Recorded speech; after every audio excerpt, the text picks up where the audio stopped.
Assalamualaikum warahmatullahi wabarakatuh. Perkenalkan, nama saya Fahri Aprianto, mahasiswa Untirta Angkatan 2020 dari Fakultas Keguruan dan Ilmu Pendidikan, Program Studi Pendidikan Vokasional Teknik Mesin. Video ini dibuat untuk memenuhi salah satu tugas mata kuliah metrologi saya.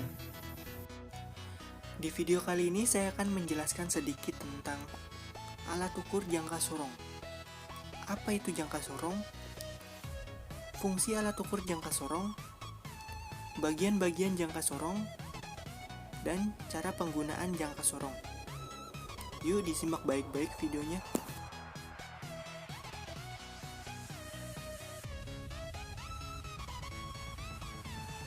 Jangka sorong ialah suatu alat untuk melakukan pengukuran yang ketelitiannya mencapai 1/100 mm.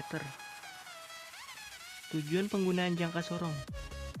Penggunaan jangka sorong ini bertujuan untuk mengukur diameter luar suatu benda, untuk mengukur diameter dalam suatu benda, dan untuk mengukur kedalaman suatu benda atau kedalaman sebuah lubang. Bagian-bagian jangka sorong dapat dilihat di gambar.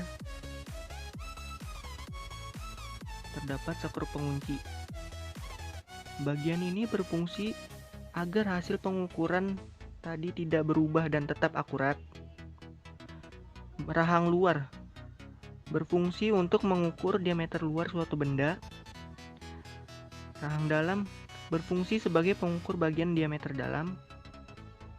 Skala utama, nilai yang menunjukkan hasil pengukuran yang satuannya dalam milimeter. Skala Nonius sebagai skala pengukuran fraksi. Dan yang terakhir, batang ukur kedalaman.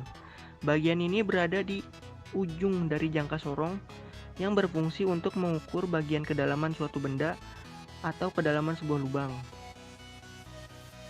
Cara menggunakan jangka sorong.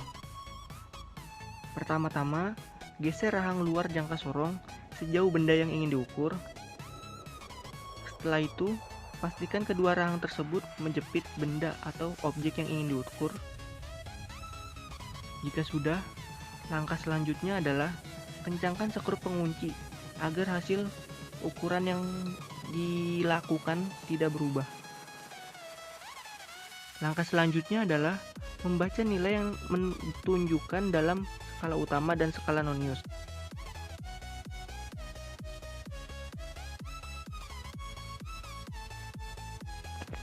Baiklah, di sini saya akan coba mengukur diameter luar pada sebuah besi yang saya pegang saat ini.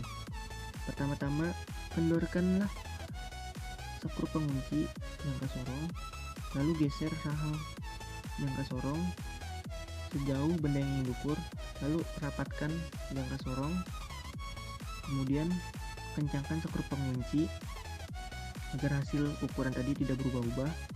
Langkah selanjutnya adalah membaca nilai yang ditunjukkan pada skala utama dan skala Noniusnya.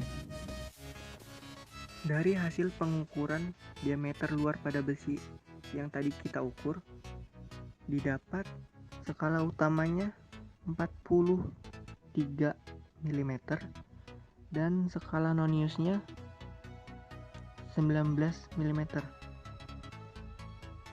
Lalu kita jumlahkan kedua hasil tersebut menjadi 43,19 mm. Baiklah, sekarang saya akan coba mengukur diameter dalam besi yang saya pegang saat ini. Pertama-tama, kendorkan skrup pengunci jangka sorong, lalu geser rahang jangka sorong, lalu masukkan rahang atas jangka sorong untuk mengukur diameter dalam besi tersebut. Jika sudah, kencangkan skrup pengunci, lalu baca hasil pengukurannya. Dari hasil pengukuran diameter luar pada besi yang sempat kita ukur tadi, didapat skala utamanya 36 mm dan skala Noniusnya 30 mm. Lalu kita jumlahkan kedua skala tadi dan didapat hasil 36,19 mm. Jadi dapat ditarik kesimpulan bahwa jangka sorong adalah alat ukur yang ketelitiannya mencapai 1/100 mm. Dan jangka sorong ini pula berfungsi untuk mengukur diameter luar suatu benda, diameter dalam suatu benda, dan kedalaman suatu benda atau lubang. Mungkin cukup segitu saja yang dapat saya sampaikan. Kurang lebihnya mohon maaf. Wabillahi taufiq wal hidayah. Wassalamualaikum warahmatullahi wabarakatuh.